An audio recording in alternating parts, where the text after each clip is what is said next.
എൻ്റെ പേര് സ്മിത. എനിക്കിപ്പോൾ ഏകദേശം 31 വയസ്സ് കഴിഞ്ഞ് 1 മാസം കഴിയുന്നു. കല്യാണം കഴിഞ്ഞിട്ടിപ്പോൾ 2.5 കൊല്ലം കഴിയുന്നു. കുട്ടികളൊന്നും ആയിട്ടില്ല. ആകെ ഒരു വാടക വീട്ടിൽ തന്നെയായിരുന്നു ഞാനും ഭർത്താവും കൂടെയുള്ള താമസവും കാര്യങ്ങളൊക്കെ. തൊട്ട് അടുത്ത് 2 വീടുകളാണുള്ളത്. ഒന്ന് ഷീല ചേച്ചിയുടെ വീടും പിന്നെ സരസ്വതി അമ്മയുടെ വീടും. ഈ 2 വീടുകളല്ലാതെ ആ ഒരു പ്രദേശത്ത് മറ്റൊരു വീടുകളും ഒന്നുമില്ല. അന്നൊരു തിങ്കളാഴ്ച ദിവസമായിരുന്നു. ഞാൻ രാവിലെ എഴുന്നേൽക്കുന്ന സമയത്ത് മാക്സി ഇട്ടുകൊണ്ടാണ് എഴുന്നേൽക്കുന്നത്. കട്ടിലിൽ നിന്ന് എഴുന്നേറ്റ് കാലൊന്ന് താഴത്ത് വെച്ചതിന് ശേഷം ആ കാലിൽ പുതഞ്ഞു കിടന്ന ബെഡ്ഷീറ്റും കാര്യങ്ങളും ഒന്ന് ഒതുക്കി വെച്ചു. ശേഷം അഴിഞ്ഞു കിടന്നിരുന്ന മുടി ഒന്ന് ചീകി വൃത്തിയാക്കി കെട്ടിവെച്ചു. അതിനുശേഷമാണ് ഞാൻ കണ്ണാടിയുടെ മുന്നിൽ പോയത്. കണ്ണാടിയുടെ മുന്നിൽ പോയി ആദ്യം ചെയ്യുന്ന കാര്യം നെറ്റിയിൽ തൊട്ട ആ പൊട്ടെടുത്ത് ഞാൻ നേരെ ആ ഒരു കണ്ണാടിയിൽ തൊട്ടു വെച്ചു. ശേഷം നെറ്റിയിലെ സിന്ദൂരക്കുറിയാണെന്നുണ്ടെങ്കിൽ അങ്ങോട്ടും ഇങ്ങോട്ടും മാറിയും തിരിഞ്ഞും കിടക്കുകയാണ്.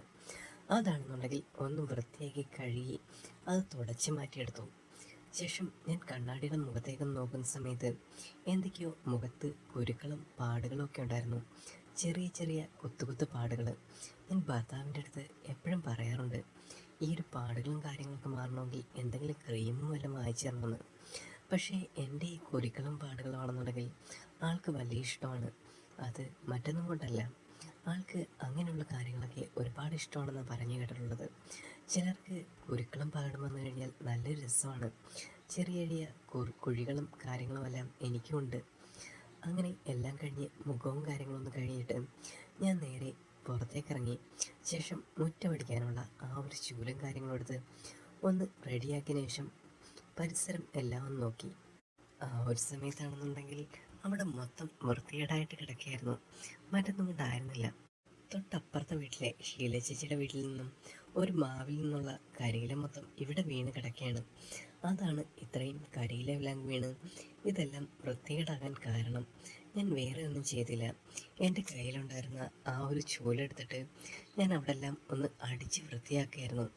പെട്ടെന്നിങ്ങനെ വൃത്തിയാക്കിക്കൊണ്ടിരിക്കുന്ന സമയത്താണെന്നുണ്ടെങ്കിൽ ഒരു ചെറിയ നിഴൽ എൻ്റെ അടുത്തായിട്ട് വരുന്നതൊക്കെ എനിക്ക് തോന്നി. കാരണം സൂര്യൻ ഉദിക്കുന്നത് കിഴക്കാണല്ലോ. അതുകൊണ്ട് തന്നെ എൻ്റെ അടുത്തേക്ക് തന്നെയാണ് വെയിലും കാര്യങ്ങളൊക്കെ ഉള്ളത്. പെട്ടെന്ന് ഞാൻ തിരിഞ്ഞു നോക്കിയതും ഒരു അവിഞ്ഞ ചിരിയുമായിട്ട് ഒരു മനുഷ്യനിങ്ങനെ നിൽക്കുന്നു. കറുത്തിരണ്ട് ഒരു കറുത്ത കരിവാളിച്ചൊരു വേഷം. ഞാൻ ആളെ കണ്ട സമയത്ത് ഒന്ന് പെട്ടെന്ന് പേടിച്ചു പോയി. കാരണം ആളെൻ്റെ ആ ഒരു അരികത്ത് വന്നിങ്ങനെ നിൽക്കുകയായിരുന്നു. ഇങ്ങനെ തുറച്ചു നോക്കുന്ന കണക്കൊരു നോട്ടവും പിന്നെ ഒരു പല്ല് കാട്ടിയൊരു ചിരിയും.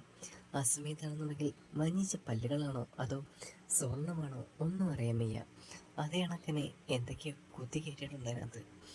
ആ സമയത്താണെന്നുണ്ടെങ്കിൽ ഞാനിങ്ങനെ പെട്ടെന്ന് ആരാ എന്താണെന്നൊക്കെ ചോദിക്കാൻ നേരത്ത് ഞാൻ ഒരു നിമിഷം പേടിച്ചിരുന്നു. ശേഷം മുഴുവൻ ധൈര്യം സംഭരിച്ചുകൊണ്ട് ഒരു പുഞ്ചിരിയോടെ ഞാൻ ചോദിച്ചു, ആരാ, എന്ത് വേണം? ആ, ഇവിടുത്തെ ആളെൻ്റെ അടുത്ത് പറഞ്ഞായിരുന്നു പലിശയ്ക്ക് കുറച്ച് പൈസയും കാര്യങ്ങളൊക്കെ വേണമെന്ന്, അത് കൊണ്ടുവരാൻ വന്നതാണ് എന്ന് അയാൾ എൻ്റെ അടുത്ത് പറഞ്ഞു. അപ്പോൾ തന്നെ എനിക്ക് മനസ്സിൽ കത്തി, ഇന്നലെ രമേശ് ചേട്ടൻ എൻ്റെ അടുത്ത് പറയുന്നുണ്ടായിരുന്നു കുറച്ച് പൈസയുടെ കടവും കാര്യങ്ങളൊക്കെ ഉണ്ട്, അത് തീരാനുണ്ട്. ആ ടൈമിൽ പലിശക്കാരൻ്റെ അടുത്ത് ഞാൻ കുറച്ച് കാശ് ചോദിച്ചിട്ടുണ്ട്, അയാൾ നാളെ ചിലപ്പം കൊണ്ടുവരുമായിരുന്നു. അപ്പോൾ തന്നെ ഞാൻ പറഞ്ഞു, ഹസ്ബൻഡ് ഇപ്പം ഇവിടെ ഇല്ല, പുറത്ത് പോയേക്കാം, കുറച്ച് സമയം എടുക്കും വരാൻ എന്ന് അയാളുടെ അടുത്ത് ഞാൻ പറയുന്ന സമയത്ത് ആൾ ഒരു മുറുക്കാൻ മുറിച്ച് ഒരു ചെറിയൊരു ചിരിയോടെ എൻ്റെ അടുത്ത് ഞാൻ ഇവിടെ ഇരുന്നോട്ടെ എന്ന് ചോദിച്ചു. ഞാൻ ഓക്കെ പറഞ്ഞ സമയത്താണെന്നുണ്ടെങ്കിൽ ആൾ നേരെ അകത്തേക്ക് കയറി. ശേഷം ആ ഒരു സിറ്റ് ബെൽറ്റിൽ കയറിയിരുന്നു. തൊട്ടടുത്ത് ചെറിയൊരു പത്രം കിടപ്പുണ്ട്. അതെടുത്ത് വായിച്ച് നോക്കുന്നുണ്ട്. എന്തൊക്കെയോ അതിനകത്തുനിന്ന് നോക്കി എന്തൊക്കെയോ പറയുന്നു. ആ സമയത്തായിരുന്നു ശൂശു എന്നൊരു ശബ്ദം കേട്ടത്. ആരാണോ എന്താണെന്നൊക്കെ ഇങ്ങനെ നോക്കി നിൽക്കുന്ന സമയത്ത് തൊട്ടടുത്ത വീട്ടിലെ ഷീല ചേച്ചിയായിരുന്നു. ഇനി വന്നേ എന്നും പറഞ്ഞ് എന്നെ വിളിക്കുന്നുണ്ട്, കയ്യാട്ടി. ആ സമയത്ത് എന്തോ ഒരു കാര്യമുണ്ടല്ലോ എന്ന് പറഞ്ഞുകൊണ്ട് ഞാൻ അവിടേക്ക് ചെല്ലുകയാണ്. ആ സമയം അവരെൻ്റെ അടുത്ത് ചോദിച്ചു, എന്തിനാ അവൻ വന്നിരിക്കുന്നത് എന്ന് പറയുന്ന സമയത്ത് ഞാൻ തന്നെ പറഞ്ഞു, അത് ചേച്ചി, ചേട്ടൻ ഇന്നലെ കുറേ കാശിൻ്റെ കാര്യം പറഞ്ഞായിരുന്നു, അയാളുടെ കയ്യിൽ നിന്ന് കുറച്ച് പൈസ മേടിക്കാനായിരിക്കും ചേട്ടൻ പറഞ്ഞിട്ടുണ്ടെന്ന് തോന്നുന്നു. രമേശ് ചേട്ടൻ ഇതുവരെ വന്നില്ല, ആൾ വന്നിട്ട് വേണം കറക്റ്റ് കാര്യം ചോദിക്കാൻ, കാശിൻ്റെ കാര്യത്തിനാണെന്ന് അയാൾ എൻ്റെ അടുത്ത് പറഞ്ഞത് എന്ന് പറയുന്ന സമയത്താണെന്നുണ്ടെങ്കിൽ പെട്ടെന്ന് ലീലാമണി ചേച്ചി മുഖത്ത് വിരൽ വെച്ചു. ശേഷം എൻ്റെ അടുത്ത് പറഞ്ഞു, നിങ്ങൾ അവൻ്റെ കയ്യിൽ നിന്നാണോ കാശ് വാങ്ങിക്കാൻ പോകുന്നത്? നിങ്ങൾക്കാണെന്നുണ്ടെങ്കിൽ അവനെക്കുറിച്ച് വല്ലതും അറിയോ എന്നൊക്കെ ഒരു ചോദ്യം ചോദിച്ചു. ആ സമയത്താണെന്നുണ്ടെങ്കിൽ ഞാൻ ശരിക്കും ഞെട്ടിപ്പോയി. എന്താ ചേച്ചി, എന്താ പ്രശ്നം? എന്തേലും കൊള്ളക്കാരൻ വല്ലതും ആണോ എന്ന് ഞാൻ തിരിച്ചു ചോദിച്ചു.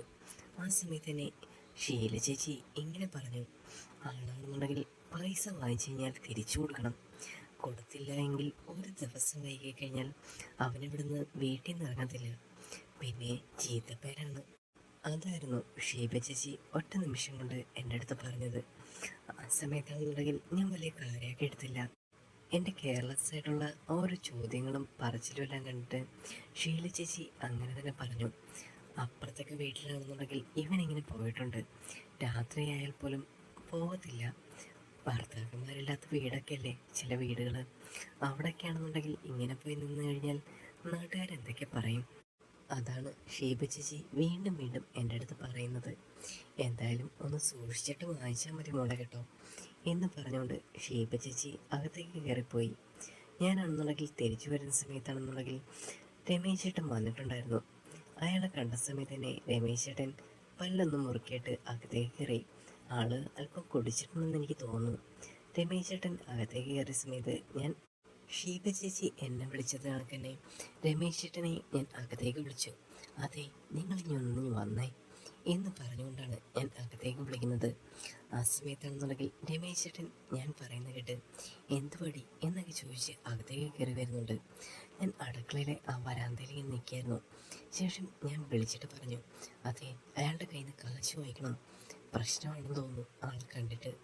ആളുടെ ആ കറുത്ത മോന്തയും പിന്നെ ആ ഒരു മോണകാട്ടി ചിരിയൊക്കെ കാണുമ്പം അപ്പുറത്തെ ഷീബ ചേച്ചീനെ പറഞ്ഞു, ആളല്പം പെശകും കാര്യങ്ങളൊക്കെയാണ് എന്നൊക്കെ പറയുന്നുണ്ടായിരുന്നു. എനിക്കെന്തോ പേടി പോലെ എന്ന് ഞാൻ രമേശിൻ്റെ അടുത്ത് പറഞ്ഞു. പിന്നെ കാശിന് കാശ് തന്നെ വേണ്ടേ? എത്ര നാളാണ് പൈസ ഇല്ലാതെ ഇങ്ങനെ ജീവിക്കുന്നത്? കാശ് തന്നെ വാങ്ങിക്കണം. പിന്നെ കടവും കാര്യങ്ങളും കിടപ്പുണ്ട്, അതൊക്കെ കൊടുത്തു തീർക്കണം. അല്ലാതെ നീ പറയുന്ന കണക്കൊന്നുമല്ല എന്ന് രമേശ് ചേട്ടൻ ഒറ്റവായിൽ തന്നെ പറഞ്ഞു. ആ സമയം ഞാൻ വീണ്ടും പറഞ്ഞു. അപ്പോഴത്തെ ഷീബ ചേച്ചി പറഞ്ഞു, അയാളുടെ കാശ് തിരിച്ചു കൊടുത്തില്ല എന്നുണ്ടെങ്കിൽ വീട്ടിൽ നിന്ന് ഇറങ്ങിപ്പോകത്തില്ല. രാത്രിയാണെങ്കിലും ഇവിടെ തന്നെ കിടക്കും. നിങ്ങളാണെങ്കിൽ ജോലിക്കൊക്കെ പോകുന്നില്ലേ, പിന്നെ ഞാൻ ഇവിടെ ഒറ്റയ്ക്കല്ലേ ഉള്ളൂ. അതെങ്കിലും നിങ്ങളൊന്ന് ആലോചിക്കേ എന്ന് ഞാൻ അങ്ങേരുടെ അടുത്ത് വീണ്ടും വീണ്ടും പറഞ്ഞു. ആള് അതൊന്നും കൂട്ടാക്കുന്നില്ലായിരുന്നു. നേരെ ചെന്നിട്ട് കാശെടുത്തോളാൻ പറഞ്ഞു. അപ്പം തന്നെ ഒരു പുഞ്ചിരിയും മോണകാട് ചിരിയോടെ അയാൾ ആ ഒരു കറുത്ത പേഴ്സിൽ നിന്നും രമേശ് ചേട്ടൻ്റെ കയ്യിലേക്ക് ആ പൈസ എടുത്ത് കൊടുത്തു. ആ സമയം അയാൾ എന്നെയും നോക്കി. പൈസ ഞാൻ കൊടുക്കുന്നുണ്ട് കേട്ടോ എന്ന് എൻ്റെ അടുത്ത് പറഞ്ഞു. ആ ടൈമിൽ ഞാൻ മാക്സി ആയിരുന്നു ഇട്ടിരുന്നത്. ഞാൻ സ്വല്പം അകത്തേക്ക് കയറിയുന്നു. ആ ടൈമിൽ പഴഞ്ഞ ഡ്രസ്സിൽ വീണ്ടും കാണണ്ട എന്ന് വിചാരിച്ചിട്ടാണ് അകത്തേക്ക് കയറിയെന്ന് ഞാൻ വീണ്ടും അകത്തേക്ക് കയറി നടന്നു. രമേശ് ചേട്ടൻ കാശ് മുഴുവൻ വാങ്ങിച്ച് അതെല്ലാം എണ്ണി നോക്കിയതിന് ശേഷം അത് അലമാരയിൽ കൊണ്ടുവന്ന് വെച്ചു. അപ്പോൾ തന്നെ അയാൾ ഒരു ചിരി ചിരിച്ചിട്ട് ഞാനില്ലേ എന്ന് നോക്കിയിട്ട് പുറത്തേക്ക് ഇറങ്ങി. ഒരു ചായ കിട്ടിയില്ല കേട്ടോ എന്ന് ഒരു തമാശയുടെ രീതിയിൽ അയാൾ പറഞ്ഞിട്ടാണ് പോകുന്നത്. എന്നാൽ ഞാനൊന്ന് പുറത്ത് പോയിട്ട് വരാം എന്ന് പറഞ്ഞ് രമേശ് ചേട്ടൻ പുറത്തേക്ക് പോയി.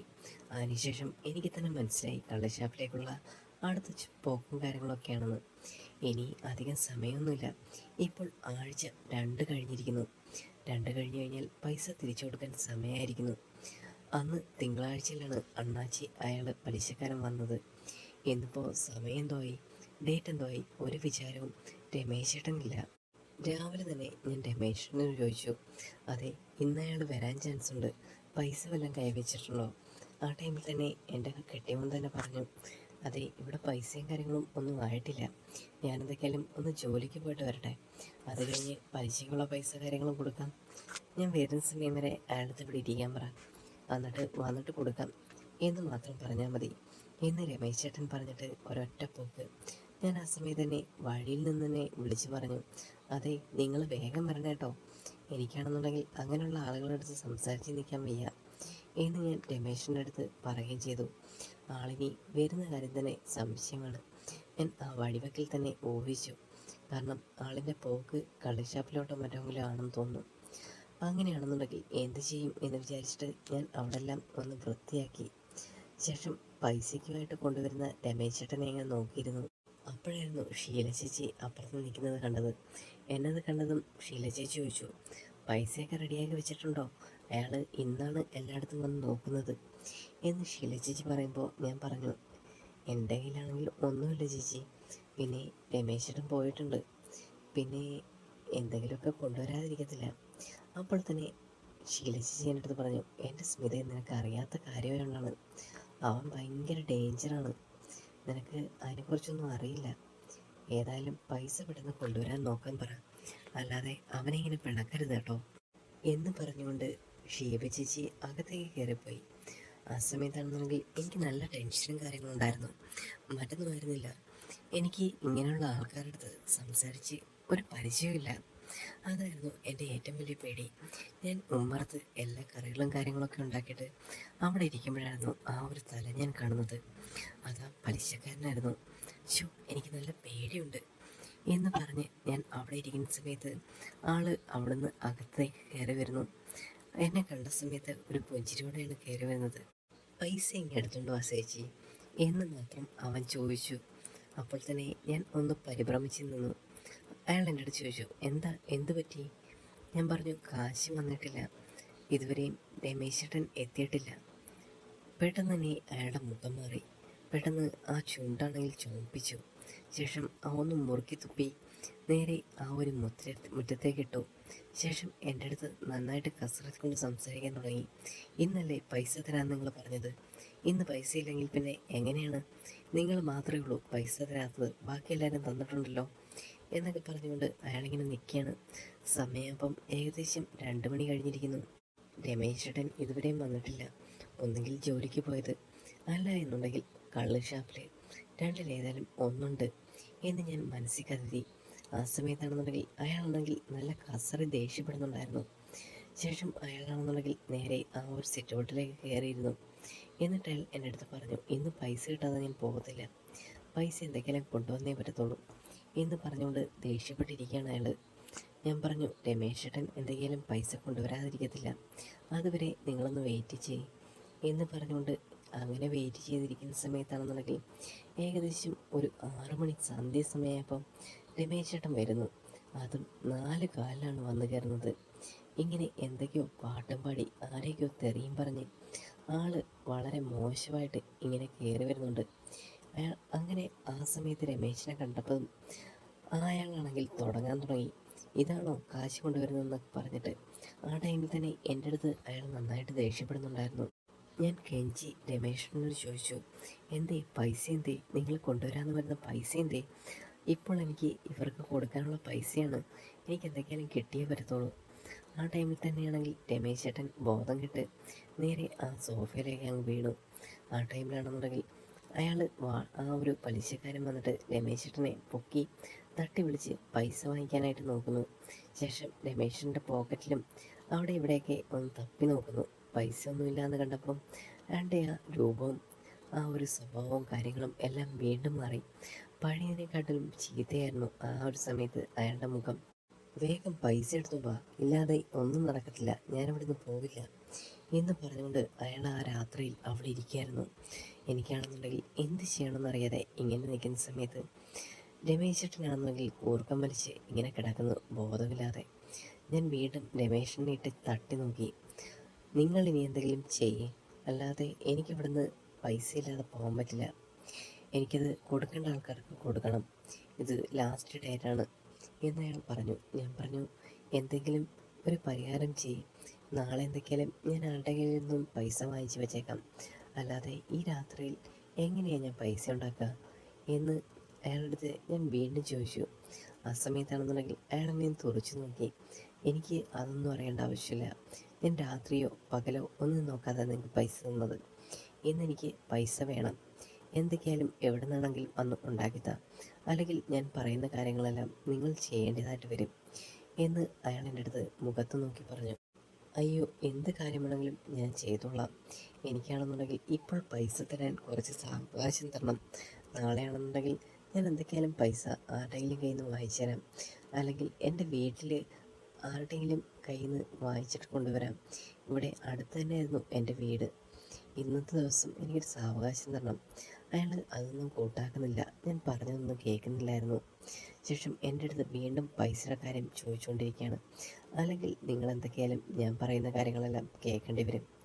എല്ലാത്തിനും നിങ്ങൾ തയ്യാറാണോ എന്ന് അയാൾ ഒറ്റ നിമിഷം കൊണ്ട് എൻ്റെ അടുത്ത് ചോദിക്കുന്ന സമയത്ത് ഞാൻ എൻ്റെ കണ്ണുകളെല്ലാം ഒന്ന് തുടച്ചിട്ട് അയാളെ ഒന്ന് നോക്കി. ഈ ഒരു കഥയുടെ ഒന്നാം ഭാഗം കഴിഞ്ഞിരിക്കുന്നു. ആ ഒരു വോയിസിൻ്റെ സൗണ്ടിൽ കുറച്ച് ക്വാളിറ്റി കുറവുണ്ടെന്ന് എനിക്കറിയാം. എന്തൊക്കെയായാലും നിങ്ങളൊന്ന് അഡ്ജസ്റ്റ് ചെയ്യുക. ഇഷ്ടപ്പെട്ട് കഴിഞ്ഞാൽ ആ ഒരു കഥയ്ക്ക് ലൈക്ക് ചെയ്യുക, സബ്സ്ക്രൈബ് ചെയ്യുക. അടുത്ത ഭാഗം ഞാൻ ഉടൻ അപ്ലോഡ് ചെയ്യുന്നതായിരിക്കും. നിങ്ങളുടെ സപ്പോർട്ട് എന്തൊക്കെയായാലും വേണം കേട്ടോ. അപ്പം നമുക്കിനി വീണ്ടും കാണാം. അതുവരെയും സബ്സ്ക്രൈബ് ചെയ്ത് വെയിറ്റ് ചെയ്യുക കേട്ടോ. നമുക്ക് കാണാം കേട്ടോ. ബായ്.